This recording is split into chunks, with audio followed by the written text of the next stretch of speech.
Hello student, welcome back to your new class. This today is the lecture number 4। आइए फिर एक बार discuss कर लेते हैं हम कि लेक्चर नंबर 3 में हमने क्या क्या अभी तक डिस्कस किया है। तो लेक्चर नंबर 3 में हमने डिस्कस किया था, पहला टॉपिक था हमारे पास एटॉमिक मास। हमने एटॉमिक मास डिस्कस किया। उसके बाद हमने कुछ कॉमन एलिमेंट्स थे, उनके एटॉमिक मास आपको बताए थे, जैसे हाइड्रोजन के लिए 1, हीलियम के लिए 4, कार्बन के लिए 6, नाइट्रोजन के लिए 14, ऑक्सीजन के लिए 16 एंड सो ऑन। देन हमने डिस्कस किया था मॉलिक्यूलर मास। मॉलिक्यूलर मास और हमने आपको बताया था कि केमिस्ट्री की लैंग्वेज में मास और वेट सेम चीज है। अगर आप बोलते हो एटॉमिक मास या फिर आप बोलो एटॉमिक वेट, दोनों सेम चीज होती है। इसी तरीके से अगर आप बोलते हो मॉलिक्यूलर मास और मॉलिक्यूलर वेट, तो ये दोनों चीजें भी क्या है, सेम है। ठीक है। उसके बाद फिर हमने लास्ट क्लास में डिस्कस किया था एएमयू। एएमयू है हमारे पास एटॉमिक मास यूनिट। तो हमने लास्ट क्लास में एएमयू भी अपना डिस्कस किया था। अब हमारे पास कुछ गोल्डन पॉइंट्स बन के आए थे। वो क्या बन के आए थे, उनको हमें नोट करना है।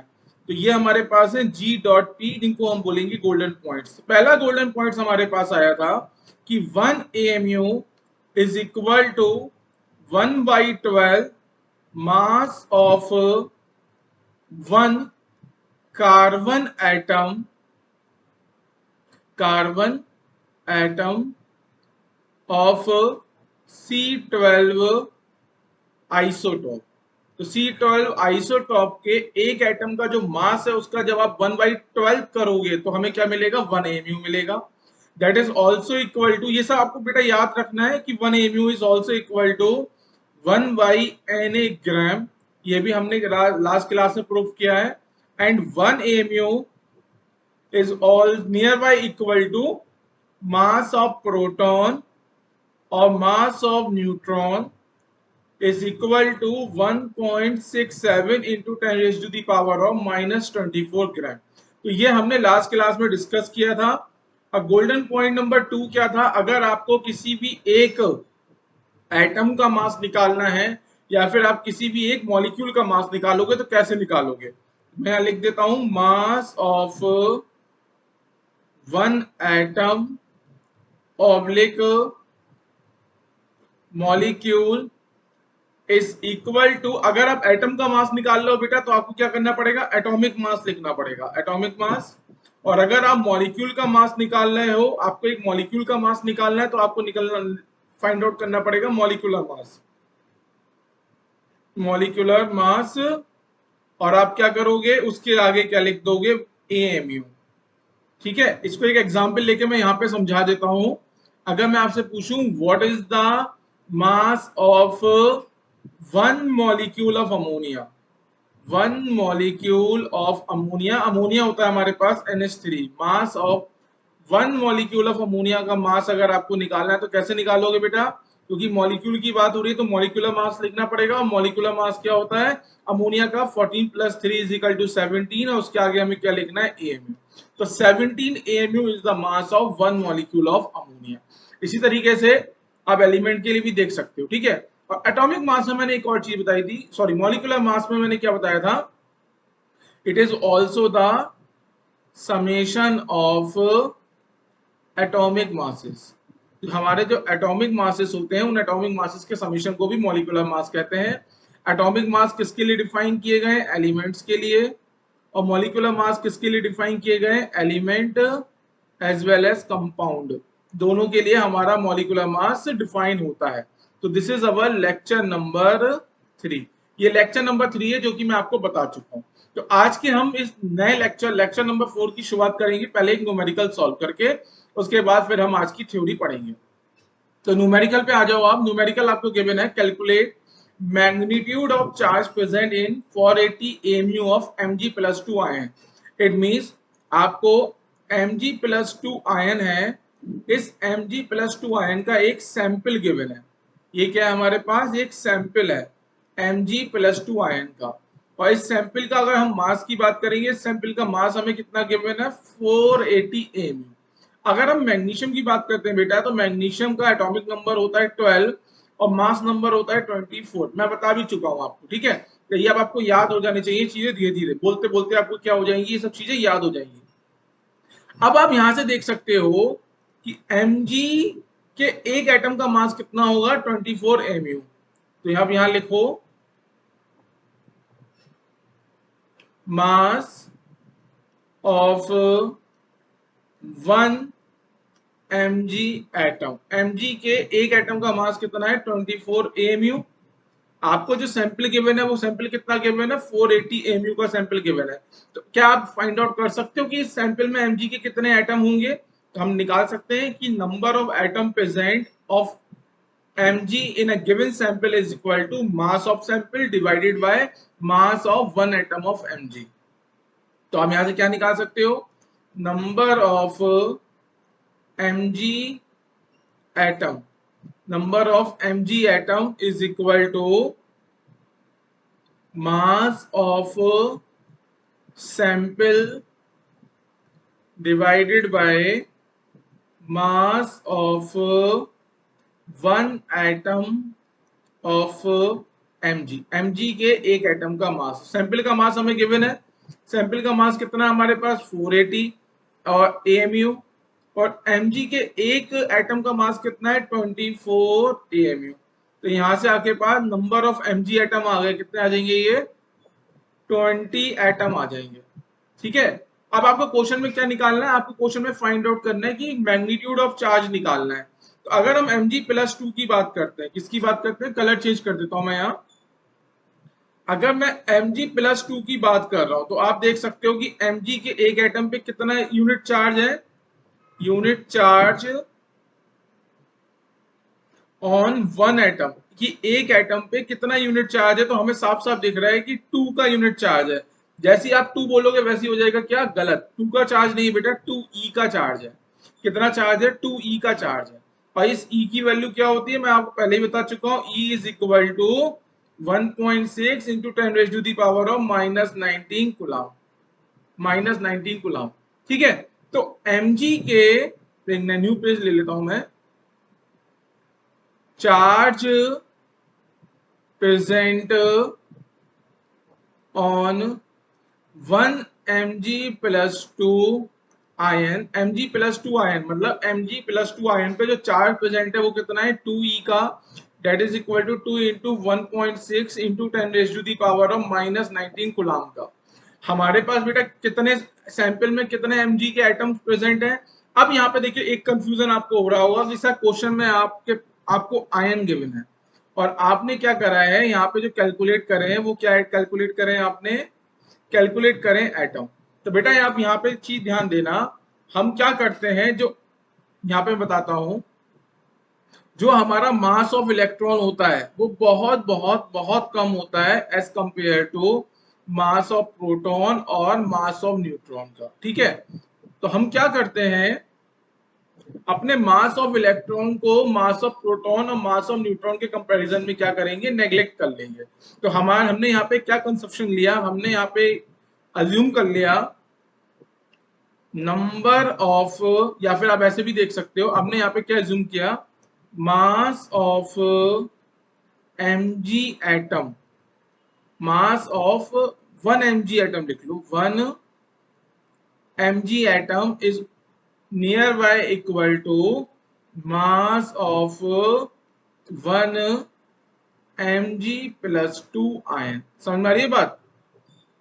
टेक्निकली अगर आप देखो mg का एक एटम है और ये mg का एटम कैसा है, न्यूट्रल है। और जब आप इससे mg+2 बनाओगे, mg+2 बनाने के लिए आपको समझ में आ रहा है कि 2 इलेक्ट्रॉन आपने क्या करा है, इस mg एटम में से निकाले हैं। इलेक्ट्रॉन के पास मास है, भले ही वो कितना भी छोटा है पर कुछ ना कुछ तो मास है। इट मींस mg+2 का जो मास होगा वो mg के मास से कम होगा।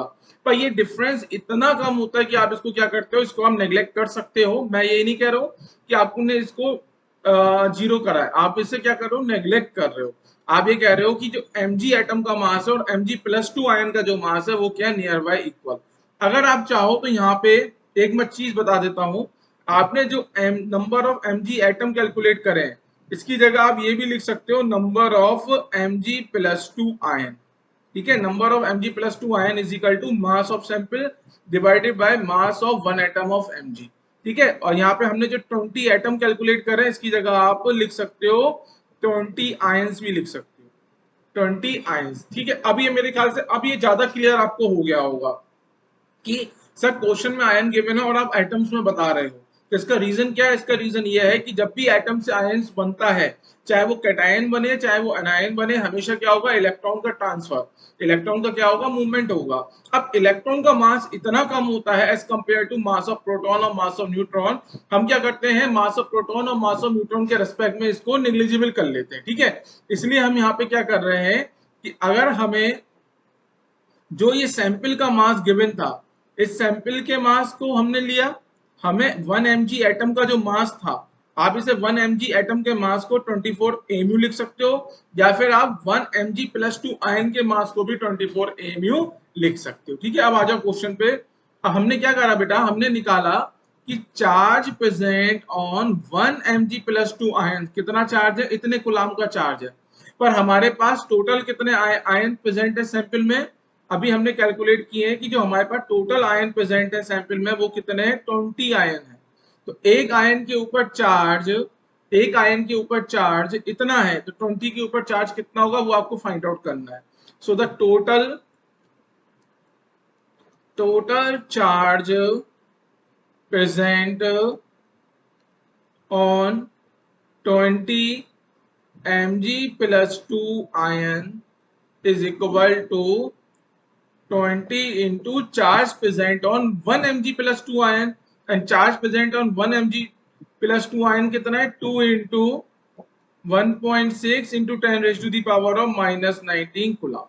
तो आप इसको सॉल्व करना, सॉल्व करने के बाद आपको आपका आंसर मिल जाएगा। ठीक है, तो ये कैलकुलेशन वाला पार्ट है। अगर आप चाहो तो मैं यहाँ कर भी देता हूँ। ये हो जाएगा आपके पास 40 and 64 into 10 raised to the power of minus 19 coulomb. ठीक है, ये आपका आंसर आ जाएगा। ठीक है, 64 into 10 raised to the power of minus 19 coulomb. तो बेटा अब फिर से मैं एक चीज बता देता हूँ, यहाँ पे नोट करके मैं लिखवा देता हूँ। यहाँ पे अगर कोई कंफ्यूजन आया हो इस क्वेश्चन में, मैंने क्या बोला आपको?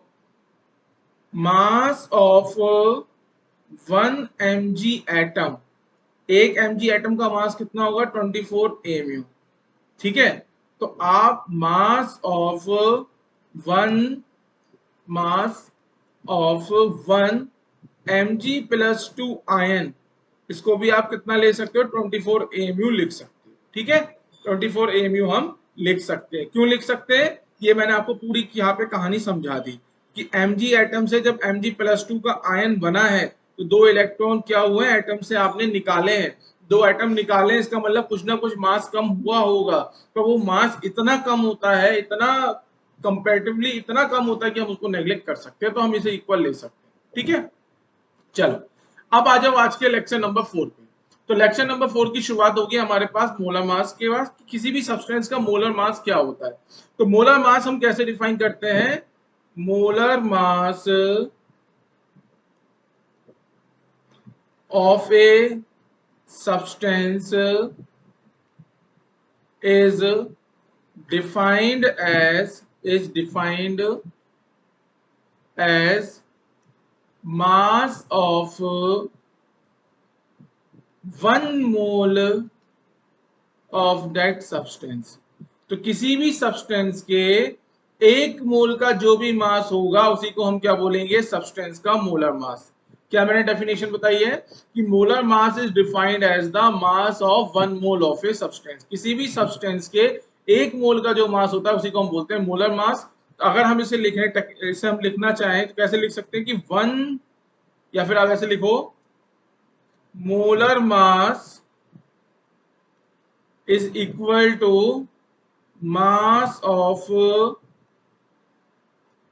1 mole of a substance। mass of 1 mole of a substance। अब बेटा आपको पता है कि किसी भी सब्सटेंस के 1 मोल के अंदर क्या होते हैं? यूनिट पार्टिकल्स होते हैं। और किसी भी सब्सटेंस के 1 मोल के अंदर कितने यूनिट पार्टिकल्स होते हैं? Na यूनिट पार्टिकल्स होते हैं। तो आप यहाँ पे लिख सकते हो कि 1 मोल की जगह आप यहाँ पे क्या लिख सकते हो? Na यूनिट पार्टिकल्स लिख सकते हो। तो क्या डेफिनेशन हो जाएगी? Molar mass is also equal to mass of Na unit particles of a substance, कि सब्सटेंस का जो Na यूनिट पार्टिकल है उसका जो मास होगा उसको भी हम क्या बोलेंगे, मोलर मास बोलेंगे। ठीक है, अब यहाँ पे मैं गोल्डन लाइन लिखवाने वाला हूं, इसको आपको याद रखना है। आपके पास क्वेश्चंस आएंगे पूरी फिजिकल केमिस्ट्री में, क्वेश्चंस ही क्वेश्चंस हैं, और हर एक क्वेश्चन में आई थिंक मोलर मास का यूज होने वाला है। जब भी आपको मोलर मास निकालना है तो आप क्या निकालोगे, आप एटॉमिक मास निकालोगे। अगर हमारे पास सब्सटेंस एलिमेंट है और एटॉमिक फॉर्म में है तो हम क्या निकालेंगे, एटॉमिक मास निकालेंगे। या फिर अगर हमारे पास सब्सटेंस कंपाउंड है या फिर सब्सटेंस हमारा एलिमेंट है और मॉलिक्यूलर फॉर्म में है तो हम निकालेंगे मॉलिक्यूलर मास। एटॉमिक मास और मॉलिक्यूलर मास इन ग्राम, ये आपको करना है इन ग्राम्स। समझ में आ रही है बात बेटा? देखो इसको मैं कुछ एग्जांपल से समझाऊंगा तब ये चीज आपको क्लियर होंगी। और क्योंकि ये हमें क्या करना है, यही लाइन हमें यूज करनी है अब आगे से, इसी लाइन से हम क्या करेंगे, मोलर मास निकालेंगे। ठीक है, तो मोलर मास के लिए मैंने क्या बोला, सपोज करो अगर आपको गिवन है कार्बन, आपको क्या गिवन है, कार्बन। तो अगर मैं आपसे पूछूं कार्बन क्या होता है, 6C12। अगर मैं पूछूं what is the molar mass of carbon, तो आप क्या करोगे, आपने सबसे पहले देखा कार्बन, कार्बन क्या है, एक सब्सटेंस। अब वो सब्सटेंस एलिमेंट भी हो सकता है, कंपाउंड भी हो सकता है। तो कार्बन को देखा, हमारे समझ में आ गया कार्बन हमारा क्या है, एक एलिमेंट है। अगर ये एलिमेंट है तो अब ये दो फॉर्म में एग्जिस्ट करेगा, क्या तो एटॉमिक फॉर्म में या फिर मॉलिक्यूलर फॉर्म में। तो कार्बन हमारा किस फॉर्म में एग्जिस्ट करेगा, एटॉमिक फॉर्म में। अगर ये एटॉमिक फॉर्म में एग्जिस्ट करेगा तो हमें क्या लिखना है, जब भी हम कार्बन का मोलर मास लिखेंगे, मोलर मास ऑफ कार्बन, तो मोलर मास ऑफ कार्बन क्या होगा बेटा, कार्बन का एटॉमिक मास जो कि 12 है, इसके आगे आप क्या लिखोगे, ग्राम लिख दोगे, तो यही बन जाएगा इसका मोलर मास। को समझ में आया आपको? तो मोलर मास ऑफ कार्बन कितना हो जाएगा, 12 ग्राम। अच्छा, आप इसे 12 ग्राम भी लिख सकते हो, आप इसे 12 ग्राम पर मोल भी लिख सकते हो। ठीक है, दोनों ही सही है।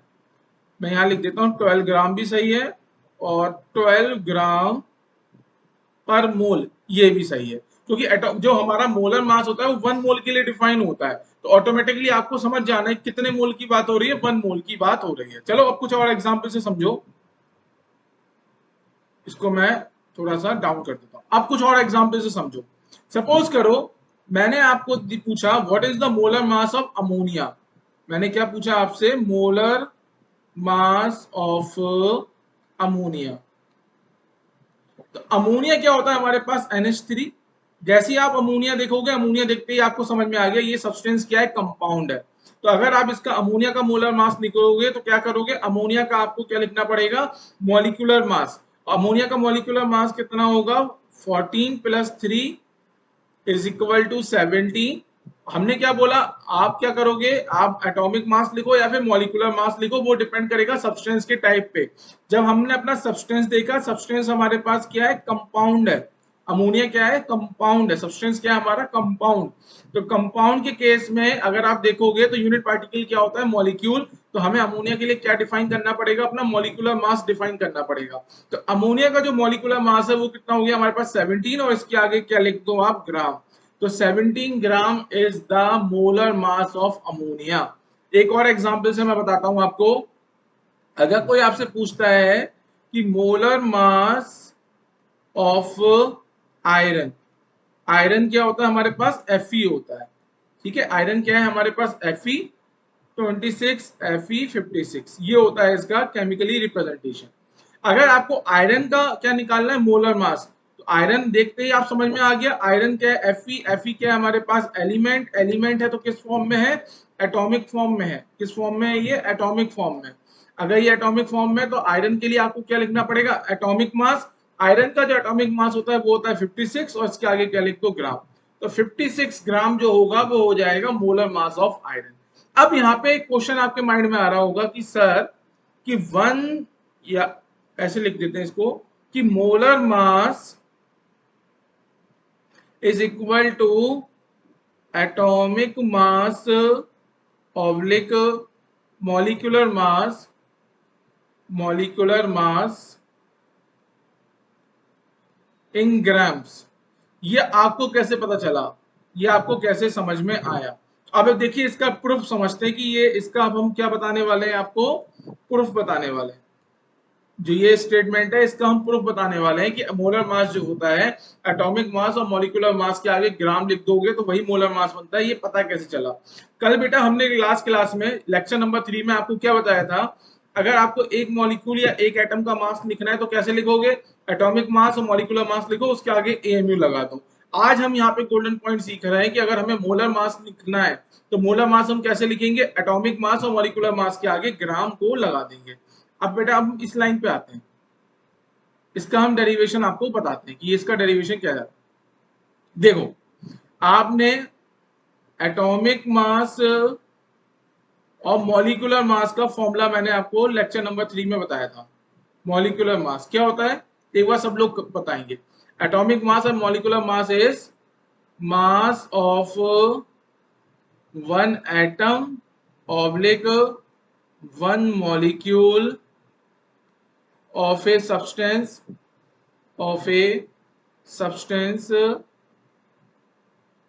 divided by 1/12 mass of one carbon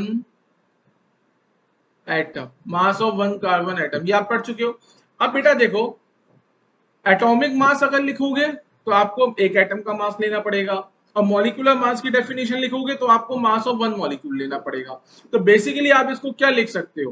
basically आप इसे लिख सकते हो कि एटॉमिक मास ऑब्लिक मॉलिक्यूलर मास, मैं बिल्कुल जनरल फॉर्म में दोनों एक साथ लेके चल रहा हूं, is equal to mass of one unit particle of a substance, mass of one unit particle of a substance divided by 1/12 mass of one carbon atom। समझ में आया? ये चीज हमने आपको बता दी, बिल्कुल जनरल फॉर्म में मैं इसको क्या कर रहा है लिखा है। अब यहाँ पे हमारे पास एक चीज देखो बेटा, कल लास्ट क्लास में आपको मैंने क्या बताया था कि 1 AMU is equal to 1/12 mass of one carbon atom, ये मैंने लास्ट क्लास में आपको बताया है। And 1 AMU is also equal to 1/Na gram, ये भी मैंने आपको बताया है। तो आप क्या करोगे, 1/12 mass of one carbon atom, इसकी जगह आप क्या लिखोगे, 1/Na ग्राम लिख दो। तो यहां से हमारे पास क्या बना, atomic mass oblique molecular mass is equal to mass of one unit particle, अब मैं पूरा नहीं लिख रहा हूं, one unit particle of a substance, one unit particle divided by 1/Na gram. अब बेटा आपको क्या करना है, क्रॉस मल्टीप्लिकेशन करना है। तो आप इसको रीअरेंज करोगे तो रीअरेंज करके आप इसे क्या लिख सकते हो, atomic mass oblique molecular mass gram की मैं क्या करता हूं, ग्राम को मैं इस तरफ ले जा रहा हूं, ठीक है, क्रॉस मल्टीप्लाई करता हूं, grams is equal to mass of one unit particle. और बेटा Na क्या हो जाएगा, मल्टीप्लिकेशन में आ जाएगा, तो यहां लिख सकते हैं हम मास of Na unit particle, mass of Na unit particle. और आपको पता है कि मास ऑफ Na यूनिट पार्टिकल को ही हम क्या बोलते हैं, मोलर मास। तो यहां से हमने प्रूफ कर दिया, क्या प्रूफ करा हमने, atomic mass oblique molecular mass in grams is equal to, मैं क्या बोल रहा हूं बेटा, mass of any unit particle, इसी को हम क्या बोलते हैं, मोलर मास। यही क्या होगा, मोलर मास। तो कभी भी आपको मोलर मास निकालना है तो आप कैसे फाइंड आउट करोगे, मोलर मास के लिए आपको एटॉमिक मास और मॉलिक्यूलर मास के आगे क्या लगाना पड़ेगा, ग्राम लगाना पड़ेगा। अब यहाँ पे हम कुछ इंपॉर्टेंट फॉर्मूले लिखने वाले हैं, वो सब बच्चे को याद होने चाहिए। फॉर्मूला क्या है, कल लास्ट क्लास में मैंने आपको एक फॉर्मूला दिया था, क्या फॉर्मूला दिया था कि number of moles is equal to total number of unit particle divided by Na। आज का हमारे पास फॉर्मूला नंबर 2 रहेगा कि moles is equal to mass in gram divided by molar mass in gram per mole. ये formula हमारे लिए क्या है, आज ये गोल्डन फॉर्मूला हमारे लिए बन के आया है।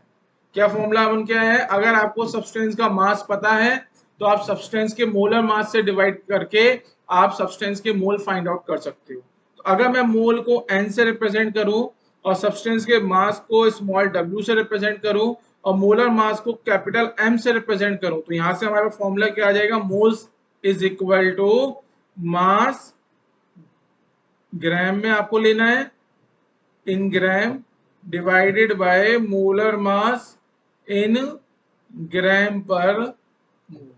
ये फॉर्मूला आपको याद रखना है। आई थिंक हर एक न्यूमेरिकल में ये फॉर्मूला यूज होने वाला है। ये फॉर्मूला हर एक न्यूमेरिकल में यूज होने वाला है। तो क्या फॉर्मूला हमारे पास हो गया कि मोल्स, अगर आपको सब्सटेंस के मास गिवन है तो सब्सटेंस का, अगर आपको सब्सटेंस का केमिकल फॉर्मूला गिवन है या फिर सब्सटेंस का नाम आपको गिवन है तो सब्सटेंस का आप मोलर मास निकाल सकते हो। और सब्सटेंस का मास और सब्सटेंस के मोलर मास पता चल गए तो मास को मोलर मास से डिवाइड करके आप सब्सटेंस के मोल को भी फाइंड आउट कर सकते हो। ठीक है, चलो अब मैं क्या करता हूं, यहां मैं कुछ हिंट लिखवाने वाला हूं। वो हिंट देखिए, हिंट है हमारे पास, न्यूमेरिकल सॉल्व करने की अप्रोच है। ये हिंट क्या है हमारे पास, न्यूमेरिकल सॉल्व करने की अप्रोच। उस अप्रोच को समझने की कोशिश करो। अगर क्वेश्चंस में किसकी बात हो रही है, क्वेश्चन की बात हो रही है। क्वेश्चन में अगर आपको मास गिवन है, ठीक है, आपको मास गिवन है और सब्सटेंस का नाम गिवन है, सब्सटेंस नेम, क्या तो सब्सटेंस का नाम लिख दे वो, जैसे कि सब्सटेंस हो गया ammonia, sulphuric acid, glucose, calcium carbonate, ठीक है, वाटर, हाइड्रोजन, इसके बाद ऑक्सीजन, कोई भी सब्सटेंस का नाम गिवन हो, या फिर, ठीक है, या फिर और सब्सटेंस का केमिकल फॉर्मूला गिवन हो, सब्सटेंस का केमिकल फॉर्मूला गिवन हो, केमिकल फॉर्मूला।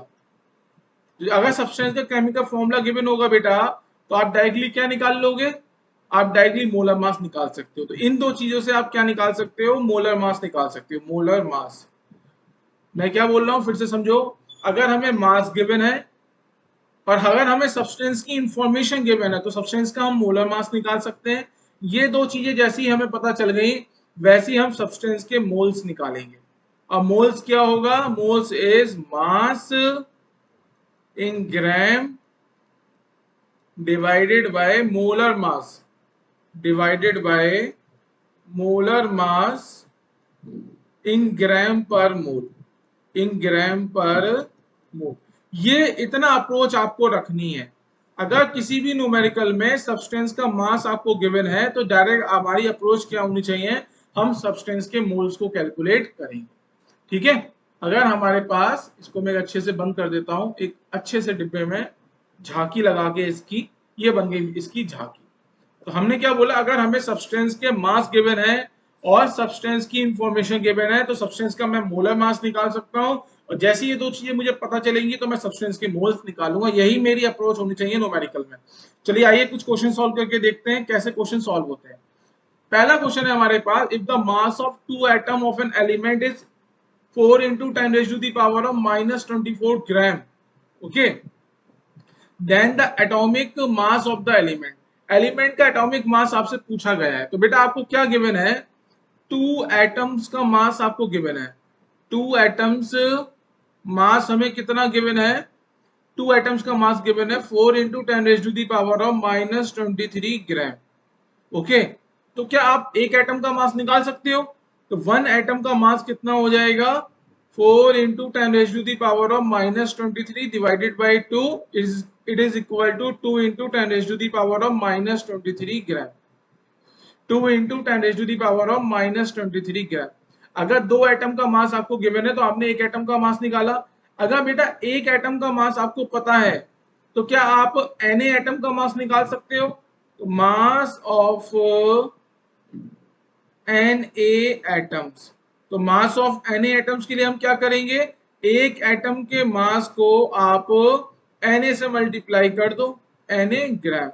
अब न्यूमेरिकल में आपको Na की वैल्यू गिवन है, Na कितना गिवन है आपको 6 इंटू 10⁻³ तो ये वैल्यू आप Na की यूज करो तो यहां से आपके पास मास ऑफ Na एटम्स आ जाएगा। और आप याद करो मास ऑफ Na एटम्स को ही हम क्या बोलते हैं, मोलर मास बोलते हैं। ये हो जाएगा हमारे पास मोलर मास ऑफ एलिमेंट, यही हमारा क्या हो जाएगा, molar mass of element, that is equal to 2 into 10⁻³ into Na। Na की वैल्यू बेटा क्या है हमारे पास 6 इंटू 10⁻23 ग्राम। तो सब आप इसे सॉल्व करोगे, सॉल्व करने पे आ जाएगा 12 ग्राम। क्या आपको कुछ याद आ रहा है, मैंने कुछ बताया था आपको, अगर मोलर मास कितना है 12 ग्राम, ये एलिमेंट की बात हो रही है कि एलिमेंट का अगर मोलर मास 12 ग्राम है तो एलिमेंट का एटॉमिक मास कितना रहा होगा, 12। समझ में आ रही है बात। अब देखो यहाँ पे लॉजिक समझने की कोशिश करो, आपने मोलर मास निकाला, एक मिनट रुकिए,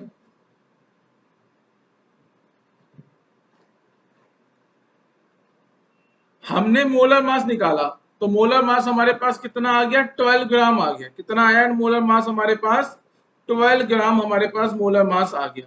तो मोलर मास हमने लिखा कैसे होगा, मोलर मास कैसे डिफाइन करते हैं, एटॉमिक मास और मॉलिक्यूलर मास के आगे अगर हम ग्राम लिख देते हैं तो वही क्या बन जाता है, मोलर मास। इसका मतलब जो ये 12 है, ये 12 ही क्या होगा, एटॉमिक मास।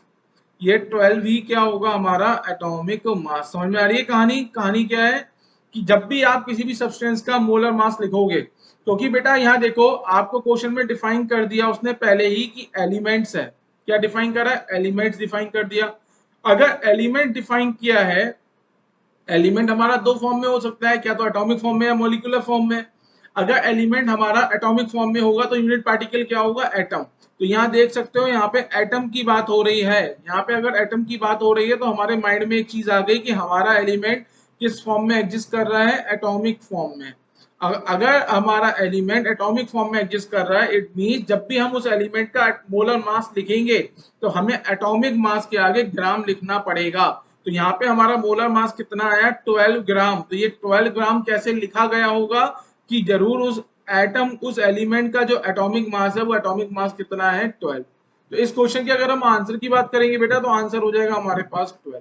ठीक है, हो सकता है ये क्वेश्चन किसी डिफरेंट फॉर्म में भी गिवन होता है। कैसे डिफरेंट फॉर्म में गिवन होता है, सपोज करिए आपको ऑप्शन गिवन होते हैं, option A, option B, option C and option D. Suppose करो आपको गिवन होता मैग्नीशियम Mg, कार्बन अगर आपको गिवन होता, ठीक है, क्या गिवन होता आपको, कार्बन गिवन होता, साथ में हाइड्रोजन अगर वो आपको दे देता या फिर कोई एक और एलिमेंट देता, तो अब आपको देखना पड़ता कि ऐसा, फॉर सपोज करो नाइट्रोजन होता, अब आपको देखना पड़ता कि इन गिवन जो आपको ऑप्शन है, इन ऑप्शन में से कौन सा एलिमेंट या कौन सा सब्सटेंस ऐसा है जिसका एटॉमिक मास 12 होगा। अगर मैं मैग्नीशियम की बात करूंगा तो मैग्नीशियम का एटॉमिक मास कितना होता है, 24। कार्बन का एटॉमिक मास कितना होगा, 12।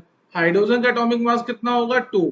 नाइट्रोजन का एटॉमिक मास कितना होगा, 14। तो इस तरीके से भी आपको आंसर हो सकता है देना पड़ जाए, giving answer is carbon. Element कौन सा होगा, कार्बन का एलिमेंट होगा। कैसे होगा, हमने सबसे पहले मोलर मास निकाला। मोलर मास हम कैसे लिखते हैं ये आपको समझ में आना चाहिए कि मोलर मास लिखा जाता है एटॉमिक मास और मॉलिक्यूलर मास के आगे जब आप ग्राम लिख दोगे तो बन जाएगा मोलर मास। ठीक है, इसका मतलब ये 12 है, ये 12 हमारा क्या एटॉमिक मास है। और ऐसा कौन सा एलिमेंट है जिसका एटॉमिक मास 12 होता है, for the giving option carbon हमारे पास एक ऐसा एलिमेंट है जिसका एटॉमिक मास कितना होगा, 12 होगा। तो दोनों तरीके से क्वेश्चन हम आपसे पूछा जा सकता है। चलिए आइए नेक्स्ट क्वेश्चन पे देखते हैं। नेक्स्ट क्वेश्चन है the number of carbon atom present in a signature written by carbon pencil weight 1.2 into 10⁻³ यहाँ बेटा ग्राम और होगा, क्योंकि वेट है ना, तो वेट का मतलब यहाँ पे यूनिट मिसिंग है, यूनिट होगी यहाँ पे ग्राम। तो the number of carbon atom present in a signature written by carbon pencil weight 1.2 into 10⁻³ मतलब आपको वेट गिवन है, वेट कितना है 1.2 into 10⁻³ ग्राम आपको वेट गिवन है। अब आप ये देखिए आपका जो सब्सटेंस है वो सब्सटेंस क्या है, तो सब्सटेंस हमारे पास है कार्बन। कार्बन है तो कार्बन सब्सटेंस के लिए 6C12 होता है कार्बन। तो कार्बन सब्सटेंस का मोलर मास कितना होगा, तो मोलर मास हो जाएगा 12 ग्राम। कैसे हमने 12 ग्राम लिखा, हमने आपको जस्ट अभी समझाया है। जब भी हम मोलर मास लिखेंगे, अगर सब्सटेंस हमारा एलिमेंट और एटॉमिक फॉर्म में है तो आप उसका एटॉमिक मास लिखोगे, उसके आगे ग्राम लगा दोगे, तो मोलर मास पता चल गया बेटा। जैसे ही मोलर मास पता चला, अब आप फाइंड आउट कर सकते हो मोल्स। तो मोल्स क्या हो जाएंगे, मास अपॉन मोलर मास। तो मास कितना है 1.2 इंटू 10⁻³ ग्राम, और मोलर मास कितना है 12 ग्राम। यहाँ पे आप चाहो तो ग्राम पर मोल भी लिख सकते हो बेटा, क्योंकि हमने क्या बोला है कि मोलर मास जो डिफाइन होता है, मोलर मास 1 मोल सब्सटेंस के लिए डिफाइन होता है। तो ग्राम पर मोल लिखो या ग्राम लिखो, दोनों सेम चीज है। तो यहाँ पे आप इसको सॉल्व करोगे तो सॉल्व करने पे ये आ जाएगा आपके पास 10⁻⁻⁴ मोल। कितने मोल आ गए हमारे पास, 10⁻⁻⁴ मोल आ गए। अब आपको पता है कि आपसे पूछा क्या गया है, आपसे पूछा गया है the number of carbon atom present, कितने कार्बन एटम प्रेजेंट होंगे। तो आपको पता है कि 1 mole of carbon contain 6.02 into 10⁻23 atom. इसका मतलब इतने, एक मोल के अंदर इतने एटम होते हैं, तो 10⁻⁻⁴ मोल के अंदर कितने एटम होंगे। तो atoms of carbon present in 10⁻⁻⁴ moles, कितने एटम प्रेजेंट होंगे। आप क्या करोगे, एक मोल के अंदर है, एक मोल के अंदर 6.02 इंटू 10⁻23 एटम है, पर हमारे पास मोल एक मोल नहीं है, हमारे पास मोल कितने 10⁻⁻⁴। तो यहाँ पे हमने नंबर ऑफ मोल से मल्टीप्लाई करा। तो आप इसको जब सॉल्व करोगे तो सॉल्व करने पे ये आ जाएगा आपके पास 6.02 इंटू 10⁻⁻19 एटम्स। तो इस क्वेश्चन का आंसर आ जाएगा आपके पास, this is the answer, option B is the correct answer, 6.02 into 10⁻⁻19 atoms. चलिए नेक्स्ट क्वेश्चन पे मूव करते हैं। नेक्स्ट क्वेश्चन को आप एक बार सॉल्व करने की कोशिश करो बेटा। हिंट के लिए मैं बता देता हूं, यूरिया, अभी बच्चों को पता नहीं होगा यूरिया क्या होता है। यूरिया होता है NH2CO NH2, NH2CO NH2, इसको हम बोलते हैं यूरिया। आपसे पूछा गया है the mass of nitrogen present in 3 gram of urea. तो आपको जो यूरिया का मास गिवन है वो कितना गिवन है, 3 ग्राम गिवन है। अगर यूरिया का मास आपको 3 ग्राम गिवन है तो बेटा आपको सबसे पहले क्या लिखना पड़ेगा, यूरिया के मोल्स निकालने पड़ेंगे। और यूरिया के अगर आप मोल्स निकालोगे तो मोल्स क्या होता है, मास अपॉन मोलर मास, मास अपॉन मोलर मास। तो आप क्या कर रहे हो, मैं इसे पूरा करेक्ट करके लिख देता हूं। पहले स्टेप में हम क्या फाइंड आउट करेंगे, यूरिया के मोल्स। तो moles of urea is equal to mass of urea divided by molar mass of urea, molar mass of urea. तो बेटा मोलर मास ऑफ यूरिया आप निकाल सकते हो, कैसे निकालोगे, आपके पास मैंने आपको यूरिया का केमिकल फॉर्मूला दे दिया। तो मोलर मास कितना हो जाएगा 14, दो नाइट्रोजन है तो 14 इंटू 2, क्योंकि मोलर मास कैसे निकालेंगे, आपको मॉलिक्यूलर वेट निकालना पड़ेगा, उस मॉलिक्यूलर वेट के आगे ग्राम लगाना पड़ेगा। तो सबसे पहला स्टेप हमारे पास क्या है, मॉलिक्यूलर वेट निकालो, NH2CO NH2 का मॉलिक्यूलर वेट निकालो। तो मॉलिक्यूलर वेट क्या होता है, सम ऑफ द एटॉमिक वेट। तो हम एटॉमिक वेट का सम कर देते हैं। इस यूरिया के अंदर दो नाइट्रोजन है, एक नाइट्रोजन का एटॉमिक वेट 14 होता है, तो दो का कितना हो जाएगा 14 इंटू 2। हाइड्रोजन की बात करेंगे, हाइड्रोजन कितने प्रेजेंट है 4, एक हाइड्रोजन का एटॉमिक मास कितना है 1, तो 4 का कितना हो जाएगा 1 इंटू 4। अब मैं बात करता हूं कार्बन की, एक कार्बन प्रेजेंट है, एक कार्बन का एटॉमिक मास कितना होता है 12। एंड ऑक्सीजन, ऑक्सीजन की बात करेंगे, एक ही ऑक्सीजन प्रेजेंट है, तो एक ऑक्सीजन का एटॉमिक मास होता है 16। जब आप इसे सॉल्व करोगे, सॉल्व करने पे ये हो जाएगा 28 प्लस 4 प्लस 12 प्लस 16। तो आप इसको जब ऐड करोगे तो ऐड करने पे ये आ जाएगा 6 to 8, 8 4 12, 12 8 22, 2 to 4 6, 60 आ गया। तो 60 क्या हो गया, मॉलिक्यूलर मास। यूरिया का जो मॉलिक्यूलर मास है वो मॉलिक्यूलर मास कितना हो गया 60। और अगर मैं आपसे पूछूं what is the molar mass of urea, तो मोलर मास ऑफ यूरिया की अगर हम बात करेंगे तो मोलर मास ऑफ यूरिया कितना हो जाएगा, कि मॉलिक्यूलर मास के आगे आपको क्या लिखना पड़ेगा, ग्राम लिखना पड़ेगा। ये हो जाएगा यूरिया का मोलर मास, यूरिया का मोलर मास। चलिए आगे सॉल्व करो। तो मास ऑफ यूरिया आपको गिवन है, ये सब काम हमारा एक्स्ट्रा में डालते हैं। तो मास ऑफ यूरिया आपको गिवन है 3, मोलर मास ऑफ यूरिया अभी आपने निकाला है 60, तो मोल्स ऑफ यूरिया हमारे पास कितने आ गए, मोल्स ऑफ यूरिया हमारे पास आ गए 1/20 मोल्स। कितने आए, 1/20 मोल्स। अब आप बेटा देखो यूरिया है क्या, NH2CO NH2। अगर आप देखोगे यूरिया का अगर आप एक मॉलिक्यूल बनाते हो तो यूरिया का एक मॉलिक्यूल बनाने के लिए कितने नाइट्रोजन एटम की रिक्वायरमेंट है, 2 नाइट्रोजन एटम रिक्वायर्ड। कितने नाइट्रोजन एटम की रिक्वायरमेंट है, 2 नाइट्रोजन एटम की रिक्वायर्ड है। तो यूरिया के 1/20 मोल्स बनाने के लिए नाइट्रोजन के कितने मोल्स की रिक्वायरमेंट होगी, 2 इंटू 1/20। तो आप यहां से लिख सकते हो मोल्स ऑफ नाइट्रोजन रिक्वायर्ड। कितने नाइट्रोजन मोल्स की रिक्वायरमेंट होगी, 2 into 1/20 is equal to 1/10 moles. अब आपको पास बेटा देखो नाइट्रोजन के मोल्स आपको पता चल गए, आपको फाइंड आउट क्या करना है, mass of nitrogen find out करना है। तो नाइट्रोजन के मोल्स आपको पता चल गए, नाइट्रोजन होता क्या है, नाइट्रोजन होता है 7 and 14।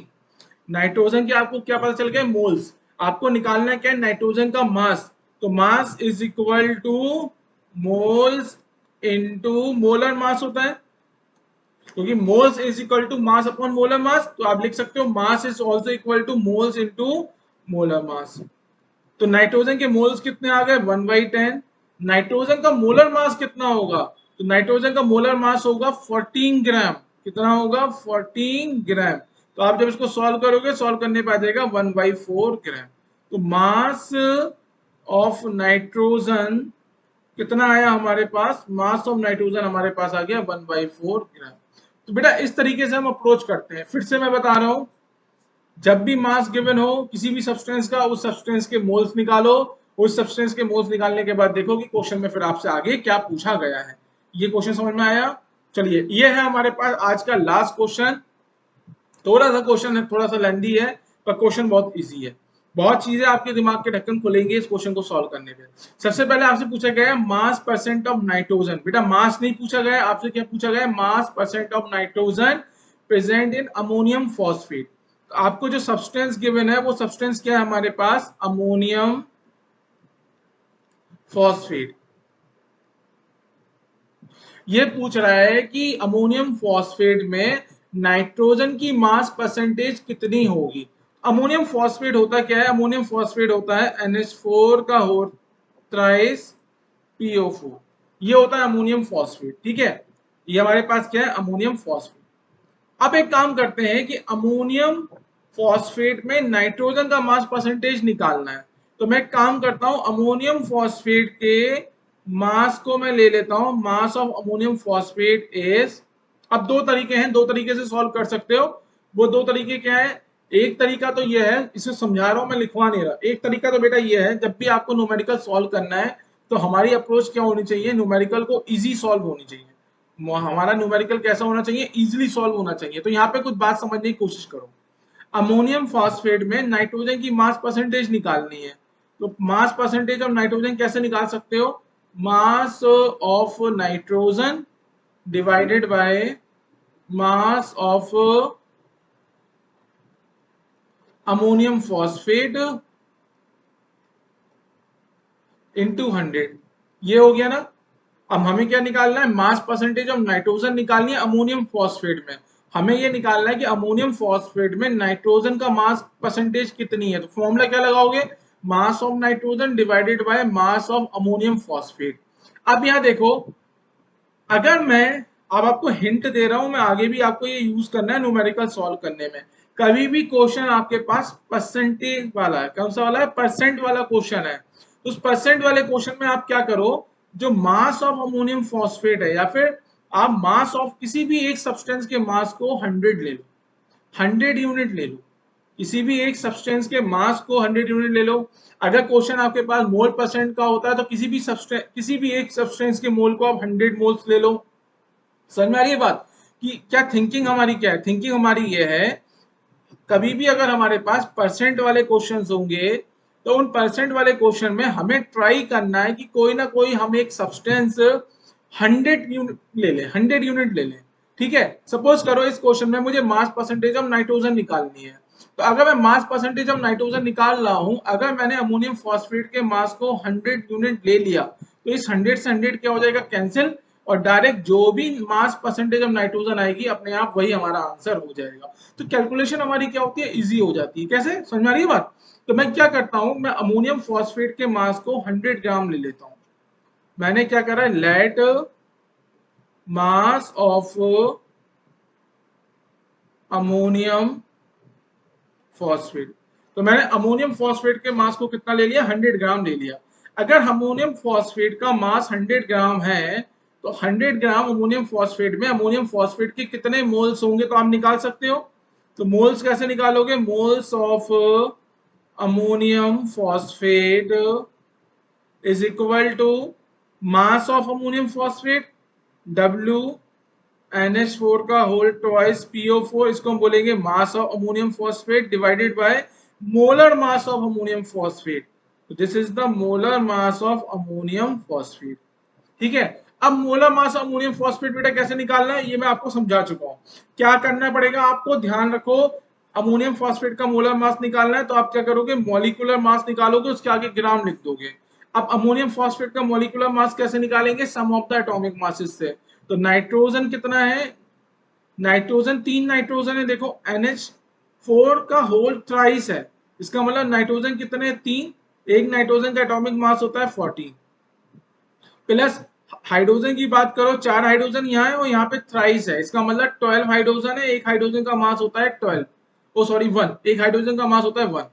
अब फास्फोरस की बात करोगे, एक ही फास्फोरस है, एक फास्फोरस का मास कितना होगा, atomic mass 31, plus oxygen, oxygen कितने, 4, तो एक ऑक्सीजन का एटॉमिक मास है हमारे पास 16, तो हमने यहाँ 4 से मल्टीप्लाई करी। तो जब आप इसे ऐड करोगे तो ऐड करने पे ये आपके पास आ जाएगा 42 प्लस 12 प्लस 31 प्लस 64, तो 4 प्लस 1 5 प्लस 2 7 प्लस 2 9, ये तो हो गया 9, 6 3 9 10 149 हो गया मॉलिक्यूलर मास। तो मोलर मास की बात करेंगे तो मोलर मास कितना हो जाएगा बेटा, मॉलिक्यूलर मास के आगे आपको क्या लगाना है, ग्राम। तो ये जो 149 आया है, ये 149 क्या आया हमारे पास, मॉलिक्यूलर मास आया है। क्या आया हमारे पास, मॉलिक्यूलर मास। तो देखो बेटा, तो यहाँ पे आगे देखो, तो मास ऑफ अमोनियम फॉस्फेट मैंने कितना लिया, 100, अमोनियम फॉस्फेट का मॉलिक्यूलर मास कितना आ गया, 149, ये कितना आ गया हमारे पास, 149। ठीक है, अब देखो जो ये मास है, ये मास हमारा किस में है, ग्राम में, और मोलर मास कितना होता है बेटा, ग्राम पर मोल में। तो यहां से मोल्स कितने आ जाएंगे, 100/149 moles. It means ammonium phosphate के मोल्स आपको मिल गए। अमोनियम फॉस्फेट के अगर आपको मोल्स मिले हैं तो क्या आप नाइट्रोजन के मोल्स निकाल सकते हो, बिल्कुल निकाल सकते हो। कैसे निकाल सकते हो, कि अमोनियम फॉस्फेट का एक मॉलिक्यूल बनाने के लिए कितने नाइट्रोजन एटम की रिक्वायरमेंट है, 3 की। यहां देखो, ये है आपके पास अमोनियम फॉस्फेट। इस अमोनियम फॉस्फेट का अगर आप एक मॉलिक्यूल बनाते हो तो कितने नाइट्रोजन एटम की रिक्वायरमेंट है, 3 नाइट्रोजन एटम की रिक्वायरमेंट है। तो अमोनियम फॉस्फेट के 100/149 मोल्स बनाने हैं, तो 100/149 मोल्स बनाने के लिए कितने नाइट्रोजन के मोल्स की रिक्वायरमेंट होगी, तो हम निकाल सकते हैं। Moles of nitrogen is 100/149 into 3, that is 300/149 moles। ये आपके पास आ गए नाइट्रोजन के मोल्स। अगर नाइट्रोजन के मोल्स आ गए तो आप नाइट्रोजन का मास निकाल सकते हो, बिल्कुल निकाल सकते हो। अगर आप मोल्स को मोलर मास से मल्टीप्लाई कर दोगे तो क्या आ जाएगा, नाइट्रोजन का मास आ जाएगा। तो नेक्स्ट स्लाइड पे हम चलते हैं, मास ऑफ नाइट्रोजन। तो मास ऑफ नाइट्रोजन क्या आ जाएगा, moles of nitrogen into molar mass, molar mass of nitrogen. तो मोल्स ऑफ नाइट्रोजन हमारे पास कितना है, 300/149, और मोलर मास ऑफ नाइट्रोजन, तो नाइट्रोजन क्या होता है, 7 और 14 होता है। तो नाइट्रोजन का मोलर मास अगर आपको निकालना है तो नाइट्रोजन का एटॉमिक मास निकालो, उसके आगे ग्राम लगा दो। तो नाइट्रोजन का एटॉमिक मास कितना हो जाएगा, 14, और मैंने उसके आगे क्या लगा दिया, ग्राम लगा दिया। तो ये हो गया हमारे पास ग्राम पर मोल। मोलर मास की यूनिट क्या होती है, ग्राम पर मोल। और ये क्या है हमारे पास, ये है हमारे पास मोल्स। तो मोल से मोल कैंसिल हो जाएंगे, ये आ जाएगा आपके पास 4200 डिवाइडेड बाय 149 ग्राम। तो आपने नाइट्रोजन का मास निकाला, पर आपको निकालना क्या है, मास परसेंट निकालनी है। So the mass percent of nitrogen क्या हो जाएगा बेटा, मास ऑफ नाइट्रोजन। अब मास परसेंट निकाल किस में रहे हो कि अमोनियम फॉस्फेट में कितना नाइट्रोजन है, तो mass of nitrogen divided by mass of ammonium phosphate, क्योंकि परसेंटेज में निकालना है तो इनटू 100। तो बेटा हमने क्या बोला था, आपने अमोनियम फॉस्फेट के मास को कितना ले लिया था, 100 ग्राम। कितना लिया था आपने, 100 ग्राम। तो वो अब देखो, अब पता चलेगा आपको कैलकुलेशन आपकी इजी कैसे होगी, इनटू 100%। तो यहां से 100 से 100 कैंसिल हो गया, तो मास परसेंट ऑफ नाइट्रोजन क्या आएगा हमारे पास, mass percent of nitrogen is 4200 divided by 149, that is equal to, solve करोगे तो 28.2% आ जाएगा। इस क्वेश्चन की अगर हम बात करते हैं तो क्वेश्चन में 28.2% आएगा। आप सॉल्व करके देखना, ये आ जाएगा आपका आंसर 28.2। चलिए, तो आज के लेक्चर को हम यही रोकते हैं। आज के लेक्चर में हमने क्या क्या पढ़ा, एक बार क्विकली हम 1 मिनट में रिवाइज करेंगे। हमने स्टार्टिंग की आज के लेक्चर की, सबसे पहले हमने आज सिर्फ एक ही पॉइंट पढ़ा है, वो है मोलर मास, जो कि बहुत इंपॉर्टेंट है। तो किसी भी सब्सटेंस का अगर आपको मोलर मास निकालना है तो कैसे निकाल सकते हो, उस सब्सटेंस के एटॉमिक मास या फिर मॉलिक्यूलर मास के आगे आपको क्या लिखना पड़ेगा, ग्राम लगाना पड़ेगा, तो वो बन जाएगा सब्सटेंस का मोलर मास। ठीक है, अब आपने कुछ क्वेश्चन सॉल्व किया और एक हमने फॉर्मूला स्टडी किया। फॉर्मूला हमने क्या स्टडी किया कि अगर किसी भी सब्सटेंस के मोल्स आपको निकालने हैं तो मोल्स कैसे निकालोगे, सब्सटेंस के मास को आप सब्सटेंस के मोलर मास से डिवाइड करोगे, तो moles is equal to mass upon molar mass of that substance. आज सिर्फ इतना ही हमने किया है। अब आपको क्या करना है, आपका आता है होमवर्क वाला पार्ट। तो यहां पे मैं बता देता हूं, आपका है होमवर्क वाला पार्ट। तो होमवर्क में आपको क्या करना है, होमवर्क में आज जितने भी क्वेश्चंस किए हैं, आज जितने भी मैंने क्वेश्चंस कराए हैं, उन क्वेश्चंस को आप फिर से करोगे, फिर से करोगे। और क्या करोगे, पूरा रिवीजन करोगे। अभी तक जितने भी 4 लेक्चर हैं उनका आपको एक रिवीजन कर लो। हार्डली आपको 5 मिनट या 10 मिनट लगेंगे, उससे ज्यादा नहीं लगेंगे। ठीक है, और रिवीजन करने के बाद आपने जो जो टॉपिक अभी तक पढ़े वो आपके टिप्स पे होने चाहिए कि पहला टॉपिक क्या था, दूसरा टॉपिक क्या था, और क्या क्या हमें चीजें याद रखनी है। चलिए student, okay, bye bye, take care. मिलते हैं आपसे नेक्स्ट लेक्चर में। नेक्स्ट लेक्चर होगा हमारे पास लेक्चर नंबर 5।